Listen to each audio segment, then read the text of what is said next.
Maayong adlaw mga kapatid, liway abas ni para sa News 5 Bisaya. Miabot na sa 39 ang ihap sa namatay sa Cebu as of 8:25 PM karong Martes, November 4, base kini sa Capital Information Office. Ganiha siyam na ang na-record nga patay sa Cebu City atol sa pagpanalasa sa bagyong Tino. Ang usa ka biktima usa ka bulan pa lamang nga nagpuyo sa barangay Talamban, samtang ang usa upat ka bulan pa lamang nga nagpuyo sa poblasyon Pardo. Adunay dugang pang mga biktima gikan sa barangay Cogon Pardo, Guadalupe, sa Pangdako ug duha sa Bakayan. Sa Compostela, 13 ang kumpirmadong patay, 70 ang injured ug daghan pa ang wala pa makit-ihuman sa dakong kadaot nga gidala sa bagyo sa Northern Cebu. Apil sa mga namatay ang usa ka duha ka tuig pa lang nga batang babae ug usa ka 75 anyos nga lalaki nga giila nga pinakatigulang nga biktima. Pinakaapektado ang Dapdap, Kabadyangan, Tamiyaw, Mulaw ug Estaca diin adunay dagkong pagbaha ug landslide. Padayon ang search and retrieval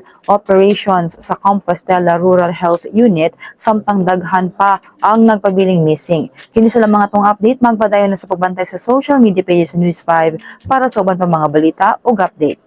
Amping tangtanan.